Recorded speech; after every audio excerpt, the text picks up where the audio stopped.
Greetings, my name is Bill Smurray, and today we're at the Peterborough Airport. I'm with Lisa Davidson.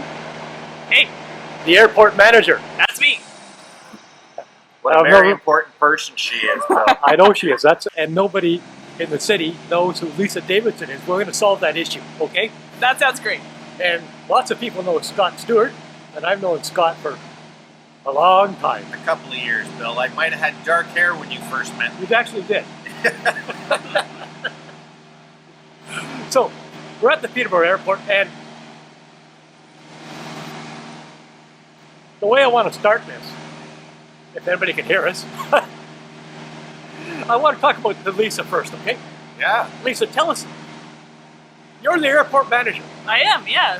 Well, nobody I know knows that Lisa Davidson. Can you tell us about who you are, where you came from, how you got here? I can, but you need to know better people. You need to know people that know me. That's probably true. Yeah, not everybody I know. By the way, I only said like the really, really, really good stuff. Oh, of course, of course. But this is something I love to do. We've done, like we did your lovely sister. Yes, and I did see that one. That was a good job. Yeah. She carried you. I know she did. she's been sending me all these wonderful vacations, which I got to talk to her about again because I'm going slowly. Never mind. Yeah. I talked to your father about that. Okay. I'm going bankrupt. He has no sympathy. No. So Lisa, please tell us who you are. How you got? How Sure. you got a very important position. I like to think it's pretty important. Yeah. We go through this. It's major. Yeah. This place is it's growing. You bet. It's growing and growing. And my background, I'm originally from Ancaster. It's just a small town outside of Hamilton, Ontario. I grew up there. I went to all my schooling there. I went to McMaster for a degree in environmental science. But my aviation background starts when I was about 12. I joined the Air Cadet program. I was wondering how did you get into the Air Cadet?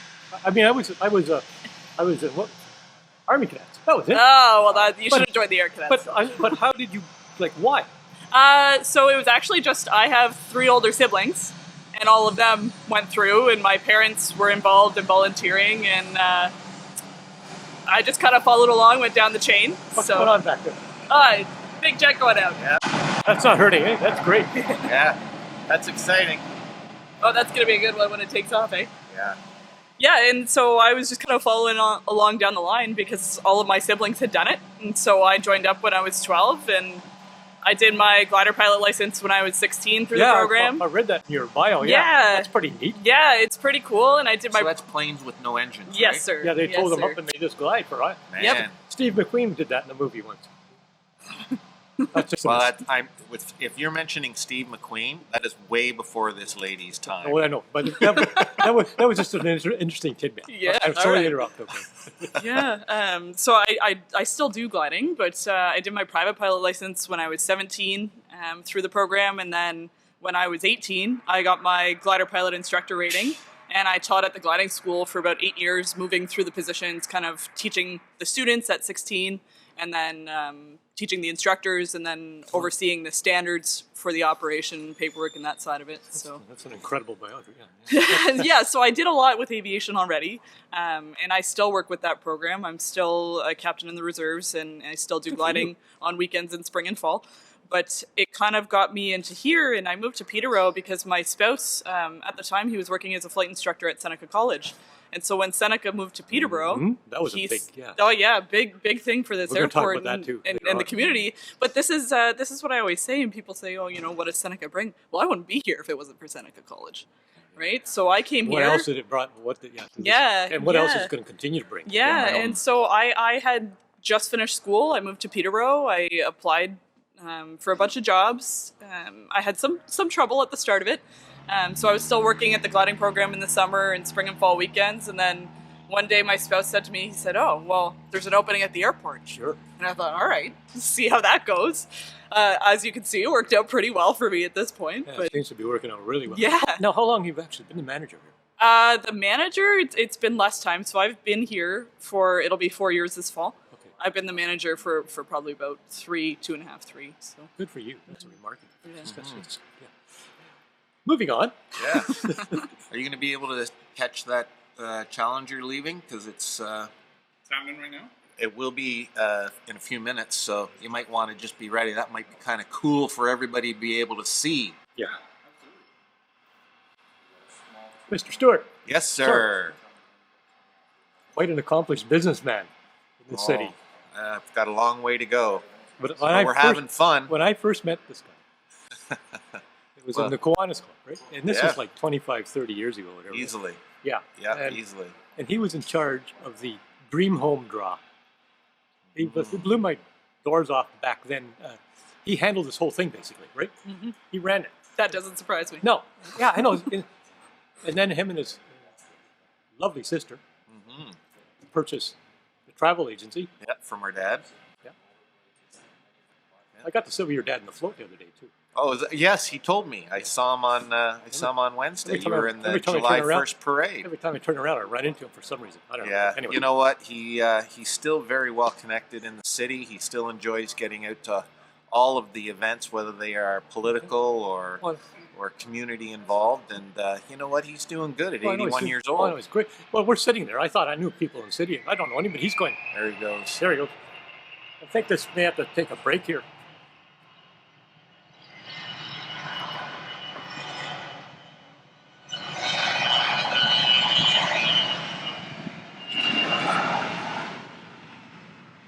That's how cool it is. We get to look at that stuff I know. every day. Isn't it amazing? It is. It's one- completely. And like I say, one of the reasons I wanted to do this podcast here, I talk to people that don't even know there's an airport here.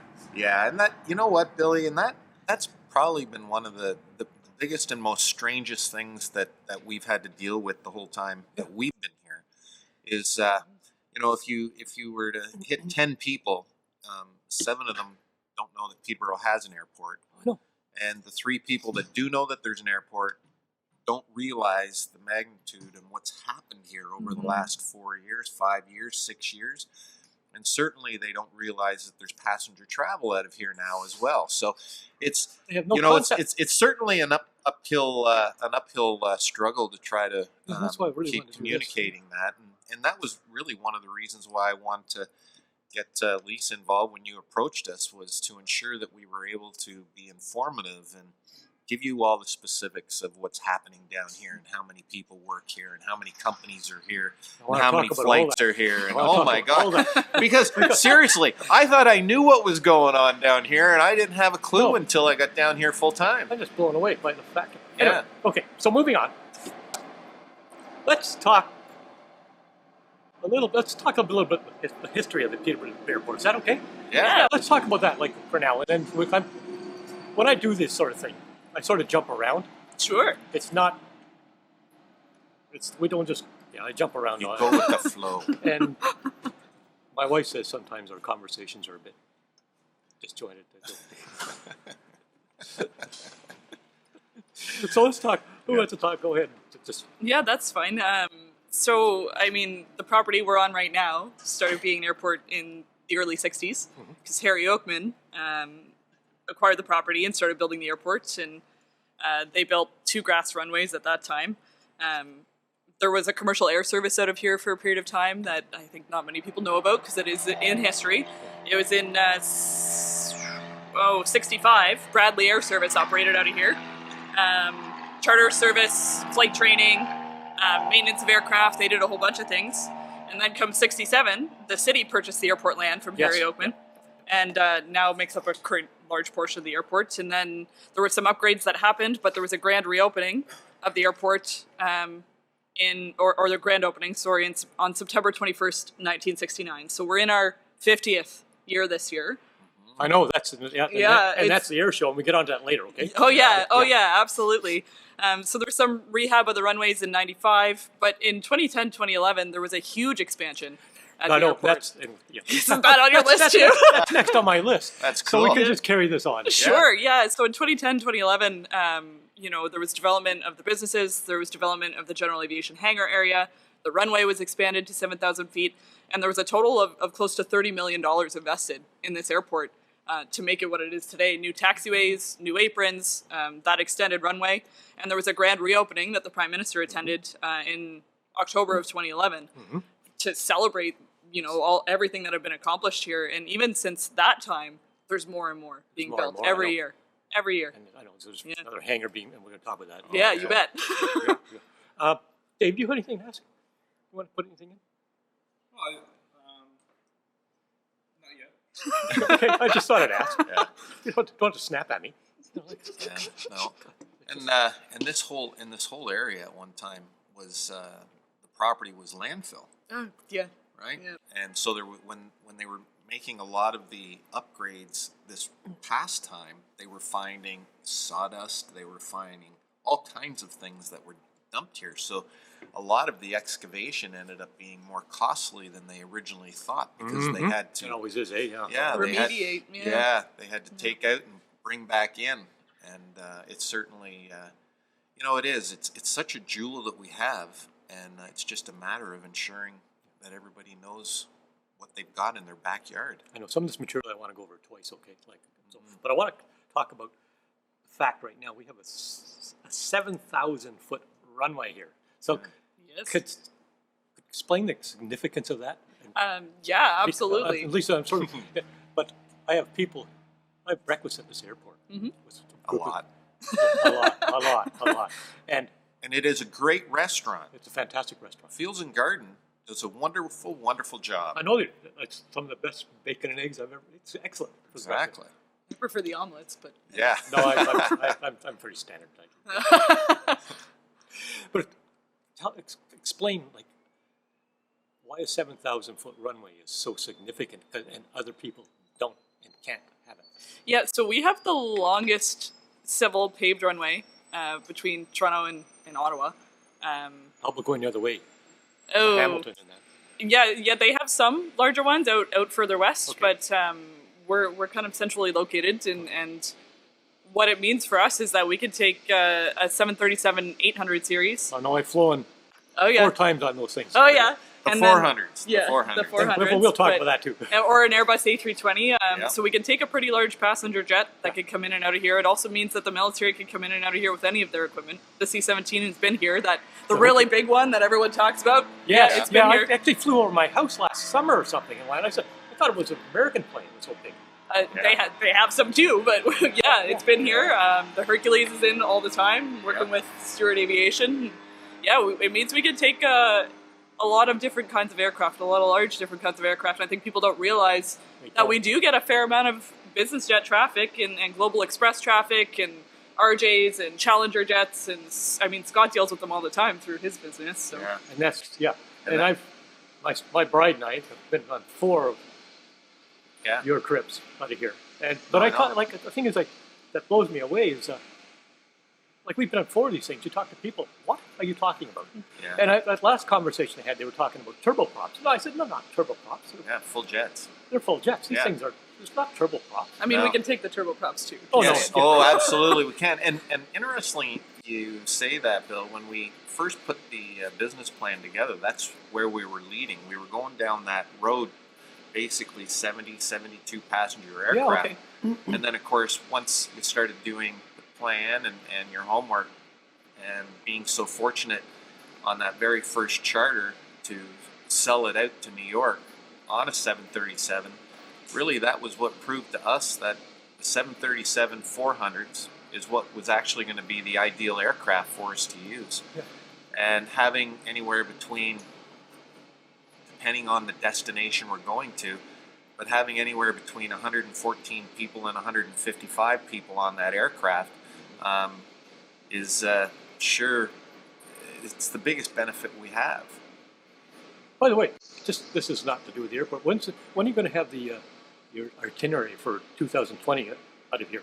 Yeah, actually, no. The RFPs went out to 5 different airlines. Okay.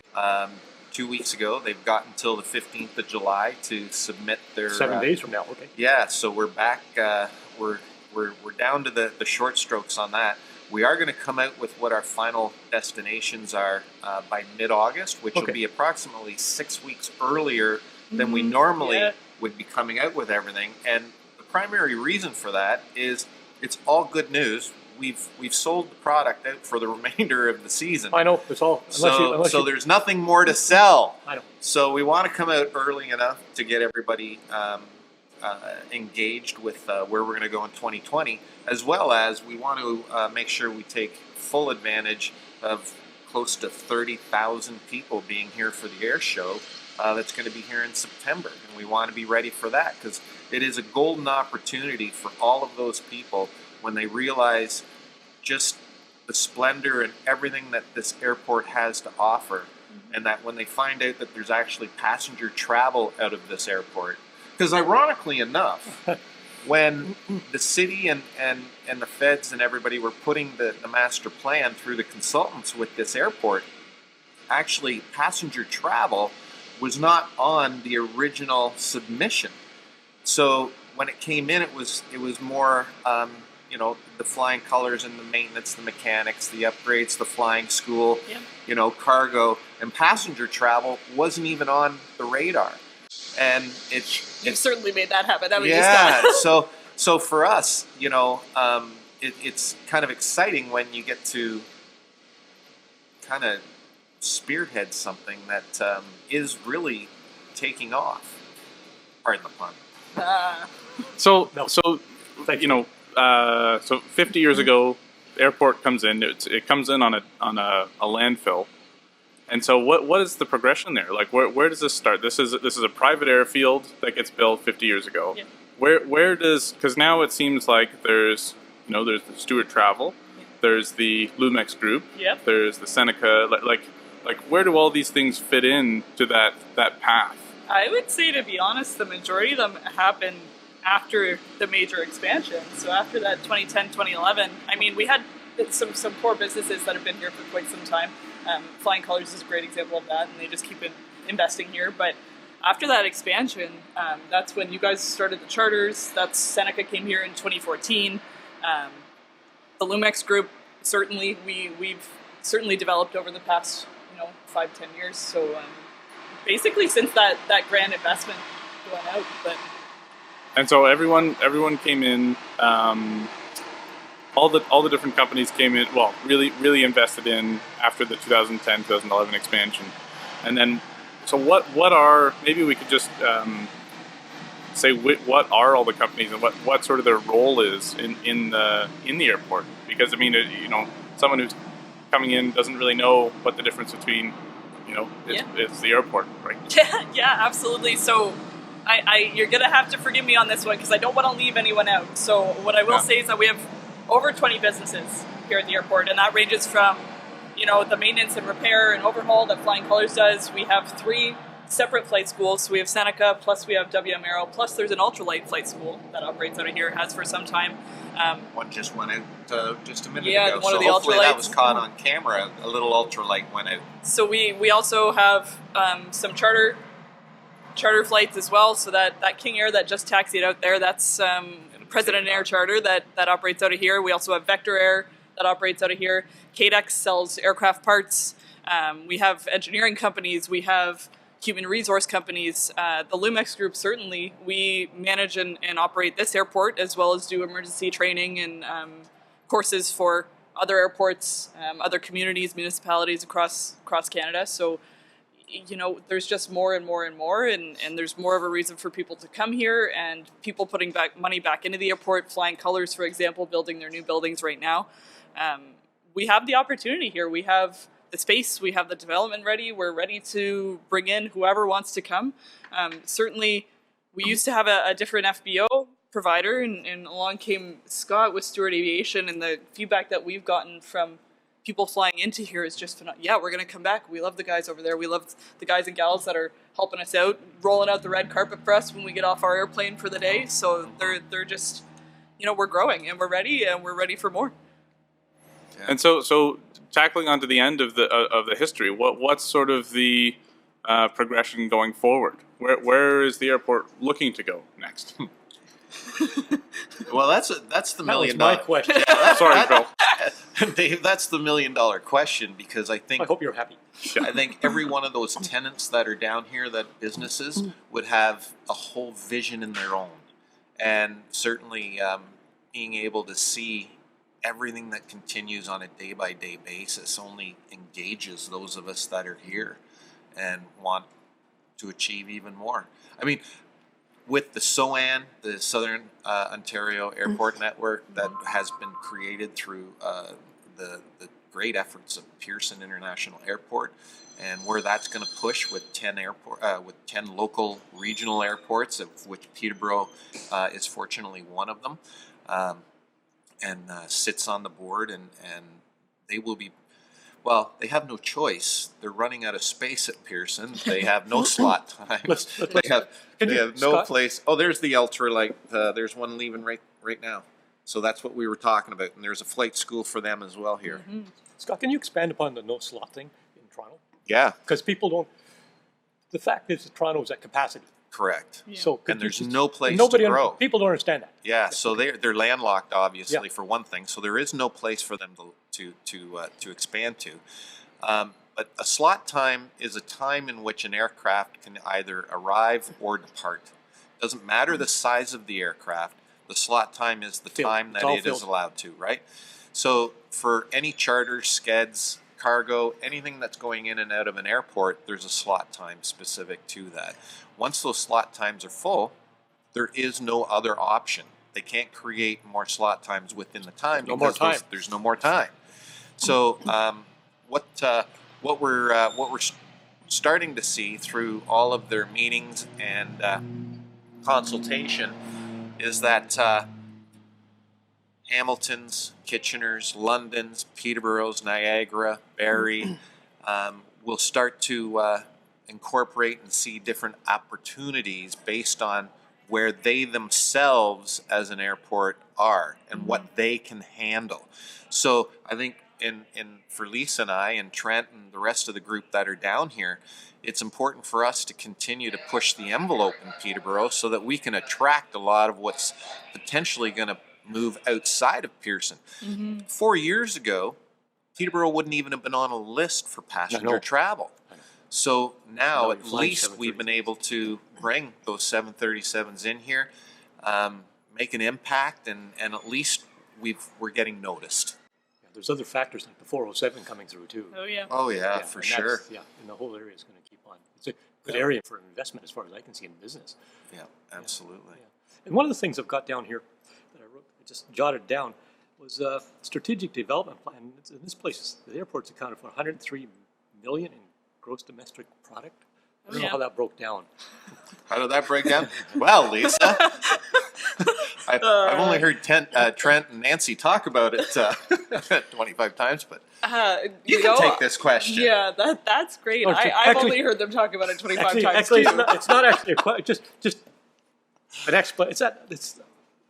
We've got this number, but I don't know if it's like 10 years or 1 year or 6 months or what it is. So it was from the last strategic plan that was developed, and the business plan and master plan for the airport, and essentially all of the goals from that plan were met on a shorter term basis than what had happened. And part of that was by, for example, bringing in Seneca College.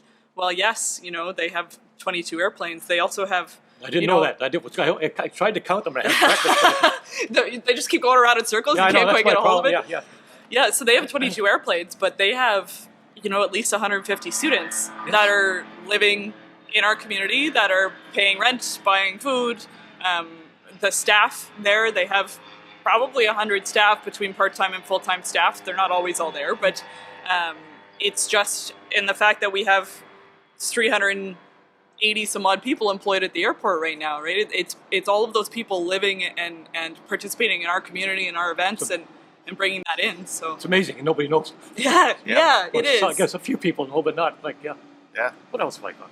Okay, let's talk about. Actually, just on that note too, because it's interesting that when you start to look at all the different advantages of opportunities down here, whether it be the private hangar village. It is a village. It is a village, because certainly to Lisa's point earlier, the strategic plan and the master plan, if, for example, it was set for 10 years or 15 years out, it was it was completed within the first 3 to 5 years. Yeah.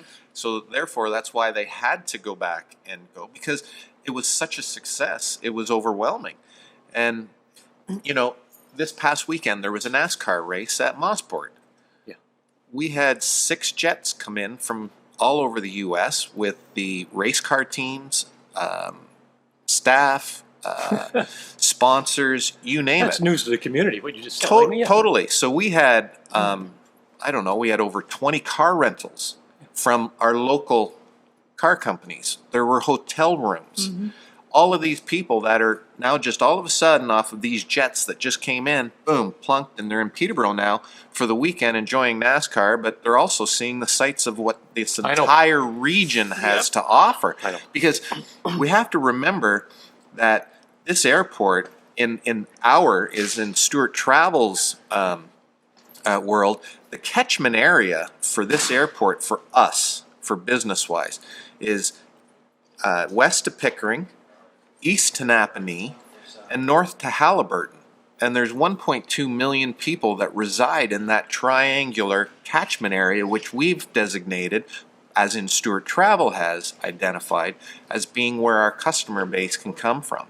So when we talk about a region, we're talking about planes flying in here that they may have business in Coburg, they may have business in Port Hope or Halliburton or Durham, and they're still going to be using this airport to be servicing their needs. So I just fly into my jet. Yep. What does Stewart Aviation?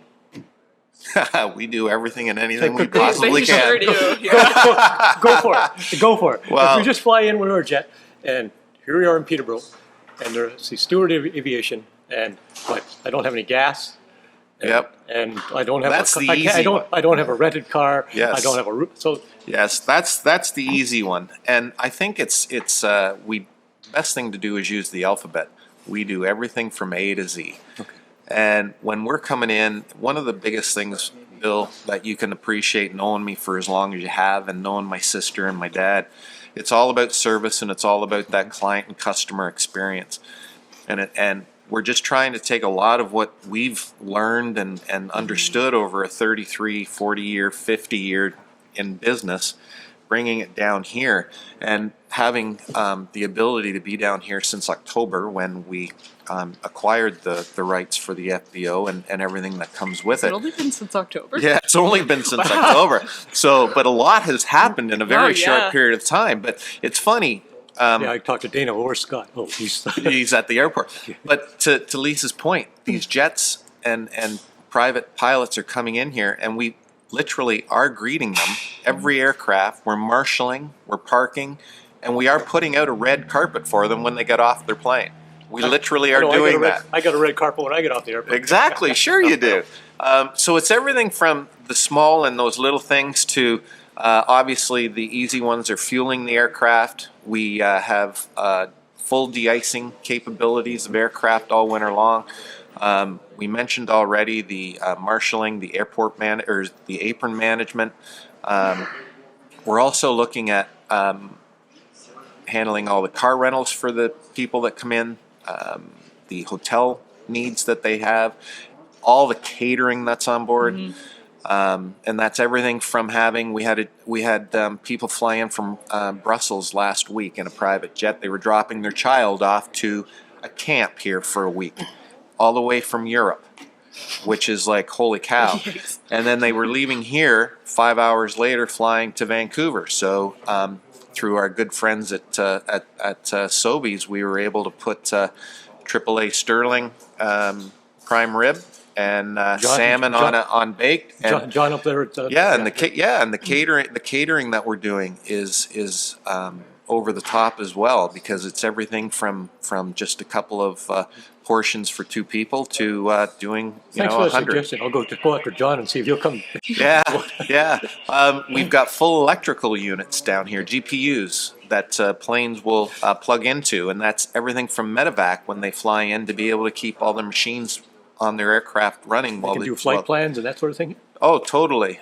We have a full private pilot lounge, washroom facilities, shower facilities, everything that they need, TV.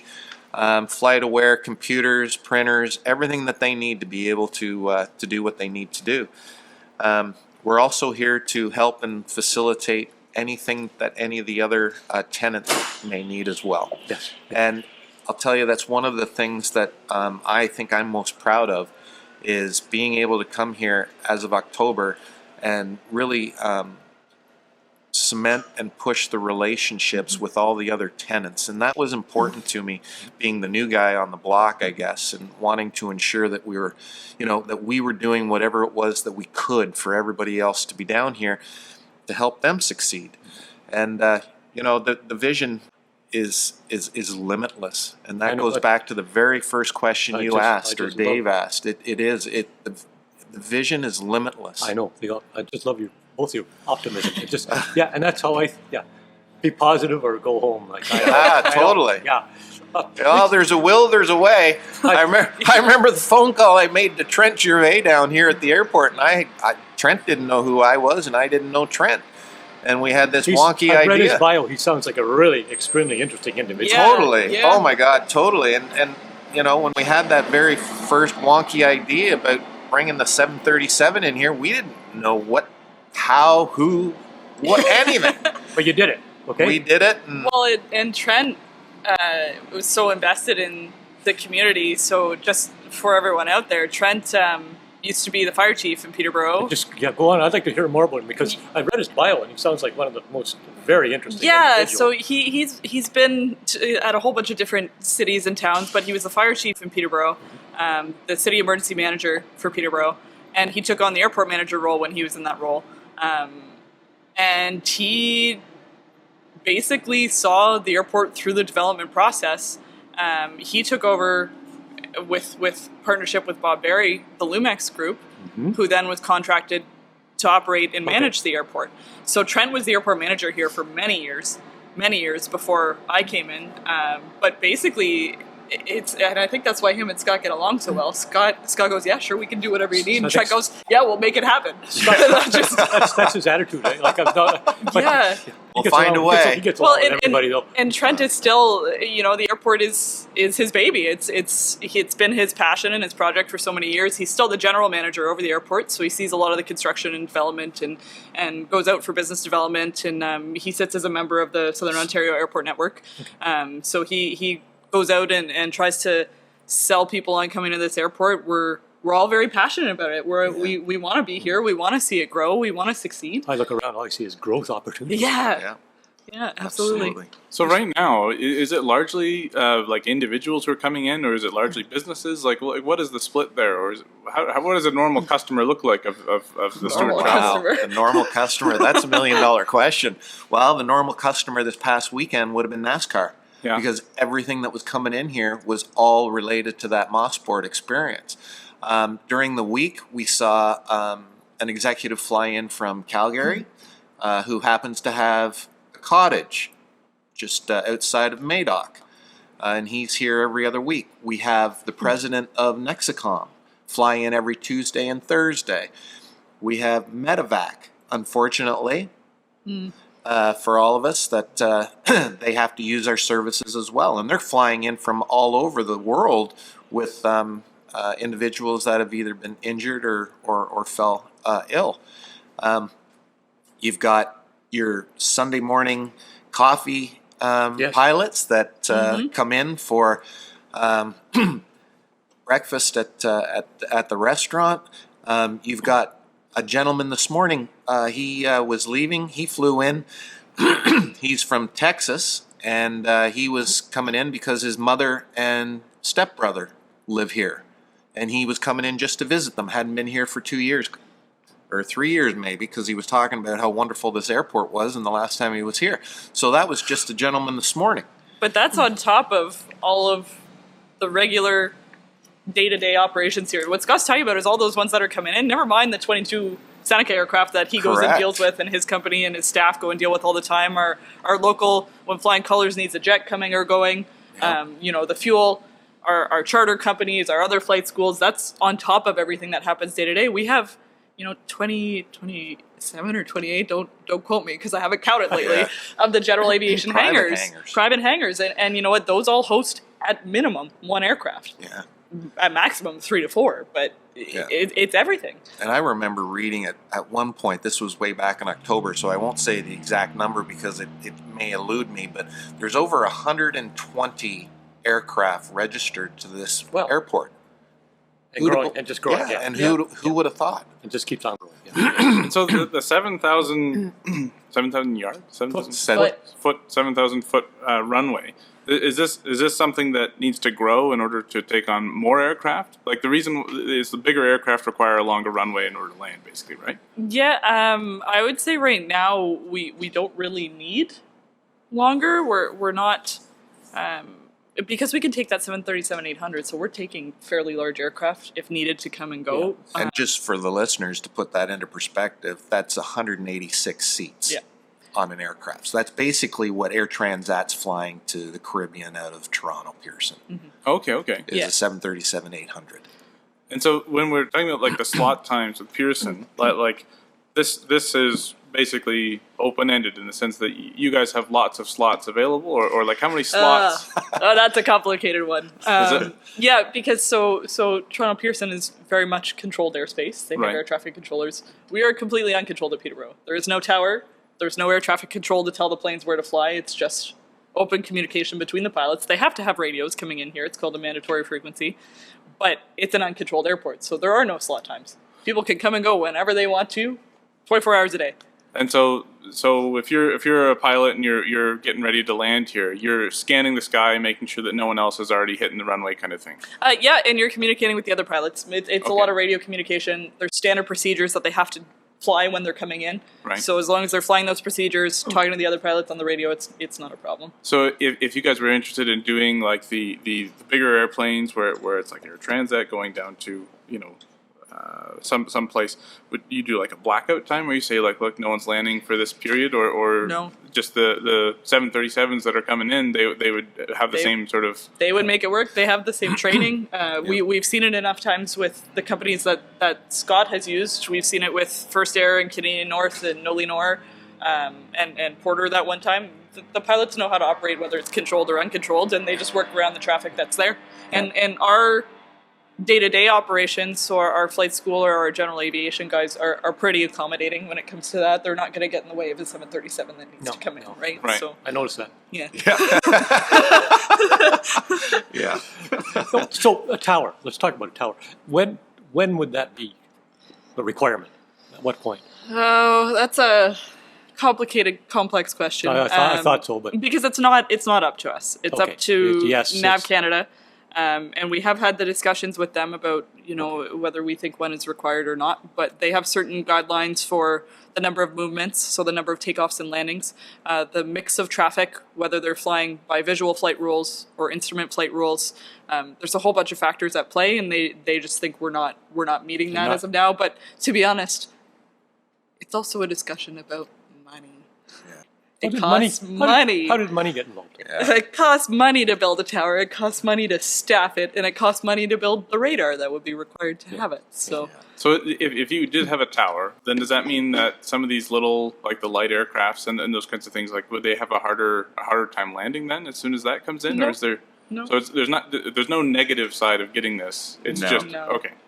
No, there's not. No, the tower would not prevent anyone from flying here, and we certainly wouldn't want to have one if it did. I said, Seneca College has 22 airplanes, and they're going and coming all the time. Yeah, you bet. The flight training, and we're in a pilot shortage right now. That flight training program is so expensive. It's so important, but the pilots that they're training coming out of there, they're such high caliber out of that school that they're getting hired direct to airlines. Yeah.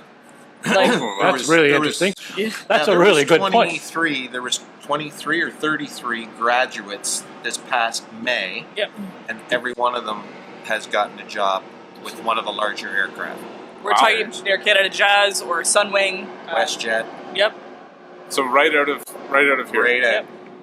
It's a quite robust program. It's a degree program. Out of one of the lads, College, one of the lads that we had so we'll hire fuelers and kids from Seneca College to work for us here. Right. And one of the lads that has worked for us for 2 years, he graduated in May, and he was picked up by Jazz, and he's out west now. Mm-hmm. And so what is he flying then? It's like 737? Right now he's doing all his required training and With them. with them now. Okay, so he's got to. So that's like they do other training once he's on the job with their airline, so he gets familiar with their aircraft. Correct. Yeah. Oh yeah. It's pretty. Yeah. The requirements for it are pretty robust. There's a ground training program. There's simulator training. There's just shadowing other pilots as well. But yes, they are coming out of that school, and if they get hired at Sunwing, they're going right to 737s with the proper training, of course. And the thing is, with those students, they have to meet the same qualifications that every other pilot that gets hired has. Right. So it's not like they're skimping out. Right. They still have to meet all the same requirements, and they do, though, because that training program is so comprehensive. It's 3 or 4 years. It's 4 years, yeah. Depending on what the pilot is actually wanting to elevate themselves What he actually wants to accomplish. Yep. So Seneca is a college program. So you would just apply for it the same way that you normally would with any college. Yeah, and I think Seneca College is one of the few that's a degree program of the flight training. So you get a degree at the end of it. And one of the selling points for that too is the programs and courses that they're doing in the first couple of years. If they decided to do an extra couple of years at Ryerson, they have a joint program, they could get an engineering degree. So those are the kind of courses that they're taking at Seneca. The students are disciplined and they maintain themselves well and they work hard. Much so. Yeah. And so they so Seneca, you go off. Do they get on the when you're doing one of these courses with Seneca? Like you're up in planes. Like you already have your pilot's license by the time you're done the program. Oh, you have. So you go through your private pilot license. You do your night rating, so you can fly at night. You do your multi-engine rating. You do your commercial pilot license. You do your instrument flight rules rating. They do everything. And by the end of it, they get something called. It's an integrated airline transport pilot license. So they meet all the requirements to have an airline transport pilot license, but they just need to spend some time acquiring the hours. So they need to fly a little bit more afterward because they pass 2 major tests to get that license. So they have a 5-year period from the time they graduate to fly all the hours required to get that airline transport pilot license. So they're well equipped to fly. Yeah. So is there any link between the Air Force, like RCAF, and this, or is this purely for commercial purposes? So this is a civilian program, but actually, the Department of National Defense does have a joint program with Seneca College on the education side. Okay. Not so much on the flying side because the Canadian Forces do their own flight training, but they want their pilots to have degrees, so they go and sit through the academics with Seneca. So there is a joint partnership there. I couldn't tell you too much about it, but I know it exists. Yeah. Okay, I want to talk about the schools here, like Holy Cross. There's a connection with Holy Cross. Fleming College, the Loomex group is training and consulting, right? You bet. Yeah, and we just talked about Seneca, and there's Aerotrike, yeah, aviation. Yep. Let's talk about the secondary school, like kids coming down here. What do they do? I mean, so the Holy Cross program. It's an aviation. It's a skills major program, I think they call it. And they were located at the airport for a period of time. They're not located on site here anymore, but they do co-op placements with businesses around the airport. Okay. So whether it's Flying Colors or they might be at Seneca, they do co-op placements. So during their term, they're down at the airport every day working. Oh. But not only that, Stewart Travel uses the big time for the charter flights. That was on the list too. Yeah. Yeah, as you would have experienced. If they've got some of those people look like family members. On the days when the kids all from the high school can't come down on our departure days for our passenger charters. There's a few family members that come. No, down. we're all so close. We are a family here. That's what it is. But we take the entire class. So whether there's 15 kids or there's 23 kids or 30 kids, and they'll come down to the they airport. all come down to the airport, and they don't just watch. They participate. Okay. They're in everything from baggage handling to security to parking detail, meet and greet, you name it. We want to show them exactly what it is that we're doing down here so that they can understand what the flow How an airport works. Exactly, from a very obviously minor aspect, but the components are all there, whether it be CBSA, whether it be the full security and checking, the baggage processes, the wanding, the coding, the scanning, you name it. They're involved and get to witness and be part of all of it. And Fleming College, what's happened? Like the partnership with Fleming College. So in the past, there's been several programs with Fleming, and they were working with Flying Colors to kind of develop a hands-on specialty program in hopes that Flying Colors could train some employees with Fleming, and students that came from Fleming could go direct to Flying Colors. And I'm not sure where the talks are at with them right now, but I know that the new president of Fleming was certainly interested in being an active participant and partnering with the airport. They would be. I would think so, yeah. That's an exciting program, and really hope that they get to hit both components of what the needs are. Because Flying Colors, with their expansion and what they've got, on the book, they do. Sure is. And those people. They've made it clear that there is a skills shortage, and they're doing everything that they can possibly do from a private enterprise to work with the school to ensure that kids that are coming in and graduate have an opportunity for full-time work. Oh yeah. On the day that they graduate. So the high school program, does that lead into one of the other programs, or is it like how does that connect, or does it connect, or is it sort of up to the kid however he wants to do it? Yeah. It's more up to the child. Yeah. I know Stewart Travel provides a bursary at the end of the year for a deserving person within that school year that is going to go on toward post-secondary education. Well, okay. And that high skills major program is we have an employee at the Loomex group right now, and he helps with airport stuff as well. He's one of the on-duty staff here at the airport.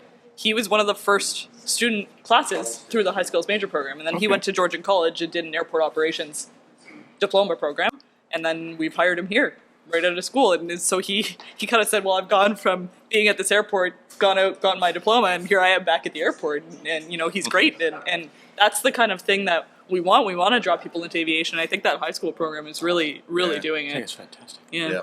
It is. So the takeaway then is like for doing the high skills major, they get really familiar with all the terminology. They get really comfortable. They're not graduating high school with a pilot's license, are they? No. Okay. No. I don't think they do any flight training there. I don't believe there's any of that either. Yeah. Okay. And then the Fleming one, that actually is, would that be like similar level to Seneca, or is that like something you do before Seneca? Or? No, it has nothing to do with the flying. It has nothing to do with the pilot training. All trades related. Yeah. Specific to Flying Colors. Yeah. Okay, so this is about like redoing the inside of the airplanes, working with the different.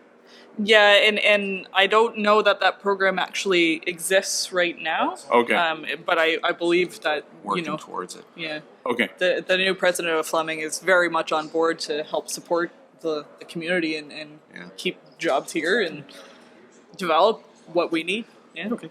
So that's Fleming, and then Loomex for your role in training. What like. So we do a lot of different things at Loomex, and it's airport training. So we do, by the Canadian aviation regulations, every airport's required, if they're certified, to practice emergency exercises.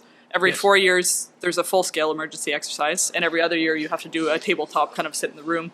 And we have a jet fuselage that we use as a simulator, and we take across the country to airports, and we put it out and create a crash site per se, and we help them develop and train for their emergency exercises. We do the tabletop exercises. We do that for municipalities as well, not just airports.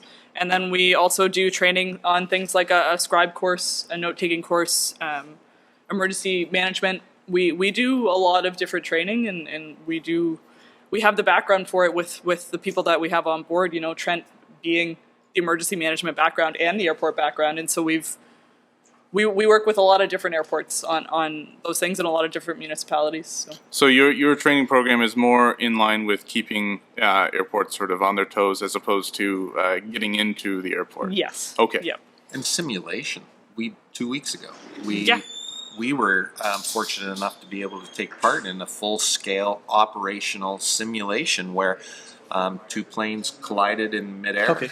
And it was how many different groups of emergency services were on site for that? Yeah. So that was our one every 4 years. We did our emergency exercise, and as Scott said, there was a simulated scenario. But we had, Peterborough Police was here, Peterborough Fire was here, Peterborough paramedics were here. Seneca College participated. Stewart Travel participated. Stewart Aviation participated. Yeah, and the airport staff certainly. So it really is training all of the organizations and coming together. And Trent has always said this: it's not if something happens, it's when it happens, and that's what we're preparing for. So. Yeah. So what does the simulation look like? Like, do you guys actually take like two sort of dead planes and just... Yeah, so that's one of our the things that Loomex has that I think is not very common, is we have literally a fuselage that we take around the country on a trailer, and we offload it at whatever airport. We put it down on the site. We have clothing. We have fake body parts. We have pieces of a fuselage from a smaller aircraft. We lay out a very live scene, and we had 21 actors from Seneca College that came and participated with injuries, right? With injuries to make the scenario realistic. So it's very much, it looks like a crash site. And so Loomex is then, it's bigger than just Peterborough? It's Oh yeah, we manage Peterborough, we manage Kawartha Lakes, so Lindsay. We manage Geraldton and Nakina, which is about 3.5 hours north of Thunder Bay. Yes. We manage High Level Alberta. Okay. And we do compliance for a number of other airports as well. We work with Billy Bishop Toronto Island on their exercising. We work with Sault Ste. Marie on their safety and compliance. We work with Rainbow Lake. We work with quite a number of airports, and then we do same thing, training and emergency exercises at many more. So that's those are the airports that the Loomex group manages, like as the airport. We have the 5, as the contracted airport manager. Yep. Okay. Yep. Okay. Yeah. I want to get on the finale. Okay. Part of this whole thing. Woohoo! This is the finale. I made it through. Eh? I said originally I didn't want to bring up any negativity. The air show. This is the big. This is the highlight. Yes. But 50 years. So I've heard people say, "Well, the money would have been better spent on that, whatever." Lisa, please take us through the air show. What's going to happen? Like Scott said, 30,000 people plus. Not plus. We can't do the plus. Okay. I told my bride to buy the tickets. Okay. Oh, good. Yeah. Well, good. this is, and I understand. I would see people being hesitant toward that money, but at the end of the day, it's a loan. We're borrowing that money because we're going to make it back. No, nobody gave it to you. We're going to make it back in the ticket sales, right? Yes. That's the whole premise, is we want to break even or make money. Making money would be nice. Making money would be great. But the whole idea is that we're using the money right now to, pay for the acts and the hotels and that sort of thing for the performers, but we're going to make that back in our ticket sales, and we're hoping for up to 15,000 people a day here at the airport. It's a 2-day show? It's a 2-day show, yep. Okay. September 21st, 22nd, which, might I add, if we recall from earlier, the official opening of the Peterborough Airport was on September 21st, 1969. So we're right on the money with the 50th anniversary there. So yeah, it's the 2 days, and the gates open at 9. The cost for an adult is $30. How about seniors? Oh, seniors, hold on. That's cheaper. I'm a senior. The senior is $25, but there's valid ID required at the gate. I'll tell you that. Well, the money I spent on vacations. Oh gosh. Yeah, so it's $30. We have veterans rates, we have children's rates, we have a family package. I was just kidding. But we have VIP packages as well, and that'll see exclusive meet and greet with the pilots, food and drink in the VIP area. And on-site parking, so a lot of the parking's not going to be on-site for this because we just don't have the capacity, so we're going to bus people in. But it's just going to... We've done so much planning. I don't think people understand how long it takes to plan an air show. No, they don't. And we've been planning for 1.5 years on this. Please, what kind of acts are... What kind of... okay. Wow. What's actually happening when they get here? So they come in, and we're going to have... what we're calling vendor village. So they're going to come in and have the ability to walk through and kind of see various vendors that are here, whether it's food and beverage or, for example, the local reservists are coming down and putting out a display, but we're going to have static displays all along our first apron. So it's aircraft that you can just wander around and take a look, and the pilots may or may not be there to help you take a look. Then we're going to have our show aircraft when they're not flying that are available on display. And then the main show, of course, Yes. which will see the Canadian Forces Snowbirds, the Canadian Forces Skyhawks. We have 4 other performers beside that. So that's MKT Aerobatics, that's Mike Trigvison. He owns a small aircraft. Rick Volker owns something small, the Great War Flying Museum, which has, replica aircraft from World War II. So that's going to be pretty cool. That'd be pretty neat. Yeah, it's pretty neat. And then we have a more local guy. His name is Todd Farrell, and he flies a Pitt Special, and he's from around here. And it's just, there's so much that we have to offer. And I just want, as well, we want people to be able to come down and see, like, this is a celebration of 50 years. Yeah. 50 years for the airport, but it's the community, and it's look at what your airport looks like. This is your airport. It's not just our airport. Right? So come down, celebrate with us. We want to see everyone here. We want to, celebrate the 50 years.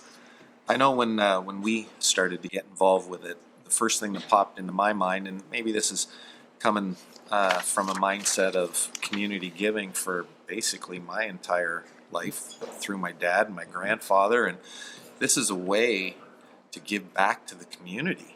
As silly as that sounds, but when so many people within a region don't really realize or understand what we have here, this is a golden opportunity, excuse me, to have thousands of people come down here and pass the word, share along, be proud of what is down here, because I'm telling you, international people who arrive here cannot believe what Peterborough Airport has. And you don't understand it until you see those people get off an aircraft, and they're just blown away with what's happening here. And I think for us, as Lisa mentioned, when you can come in here, the show itself, I think, is 2 hours long. The air show itself is 2 hours long. So that's constant visual and sound and smells and everything that you're going to see. Aviation fuel. Oh my gosh. Different colors, and seeing paratroopers flying out of the back of aircraft and landing in exact spots where they're supposed to be, and seeing all the, like, you don't realize how engaging all this is until you get to see it. And of course, all the food vendors that will be here, and I know Stewart Travel will actually be here, and they'll be here selling and pushing all of 2020 products. Excellent. Yes, but being part of it, and myself and part of our team, our FBO team, were in Barrie Simcoe Airport a couple of weeks ago. They had air show on a smaller scale, but the snowbirds were there, and I'll tell you, being able to see it right in front, 15 feet away, and in this case, there's actually, you're going to be able to actually go out and view these planes. It's absolutely phenomenal, and yeah, I couldn't believe the experience we were getting. So so one thing, how do you buy these tickets for this air show? They're online. They're at the Memorial Center. Yeah. Okay, and then you're coming here, and people you guys are setting up like seats, or people taking their own chairs? They're lawn chairs or blankets, or if you choose to stand, you can do that too. And you sit on the grass, and then the air show is right on the runway? Oh yeah. Yep. Okay. Right over top. There. Yep. It's pretty neat, really. Yeah, it is. Yeah. Okay, Lisa, do you want? Okay, I'm going to wrap this up soon. But do you have anything else you'd like to say about anything in general? I just want to invite people down to see it. Even if you've been here, in the past couple of years, still there's so many changes. We're constantly growing. We want the community to be involved. Come down, come see it. We do tours. The restaurant is fantastic. If you want to do a sightseeing tour, WM Aero will take you up, or Aerotrike will take you up. There's just so much that we have to offer that I think we're just kind of a hidden gem of the Peterborough community. And I really just want people to come down and look and see what has been done here and see how we're growing. Yeah. Scott, anything you'd like to say? Wow. I think, where do you start? We have another hour, don't we?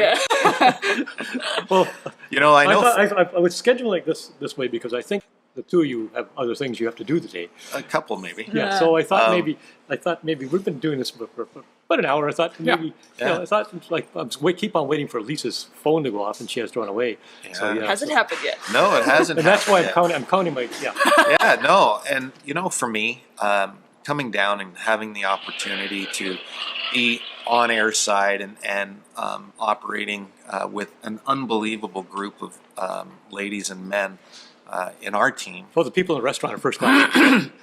I'm talking So our are the team. Loomex staff. Absolutely, but specifically the Stewart Aviation team. No, they are. Because obviously there was a huge learning curve for me personally, and being able to have boots on the ground and spend countless hours and nights and mornings and all-nighters, and from coming in at 2 o'clock in the morning and making sure that the de-icing truck was ready to go, and having the experience of not just de-icing one aircraft, but last year de-icing 16 aircraft. I would never have thought that in my life, that I'd be doing something like that. And to Lisa's point, to encourage people to come down and just see what this place has to offer, because it's only going to grow from here, and it's exciting to see what all of these different visions are, and I'm excited to be part of it, and thanks for the opportunity, Bill. David, do you want to say anything else? No, I think it would be really interesting. I have an idea that I think would be pretty interesting to do, because I mean there is a lot going on here. Mm-hmm. Would be getting like videos going of what the experience is like from different perspectives, right? And so you get someone who is in a private aircraft and they're coming down, and maybe they've got a GoPro mounted or something like that, and you sort of witness the whole experience of, okay, this is where I'm getting fueled up, I'm hanging out in the bay here, this kind of thing, and okay, where do I go now that I'm here? Okay, you guys set me up with a car and this kind of stuff. Like, seeing the different kind of experiences could be a really interesting, interesting for the pilots, but also interesting for the public. Like you see how much stuff you actually have, and it could be really interesting. So I don't know. So we're physically marshalling now. Air coming in.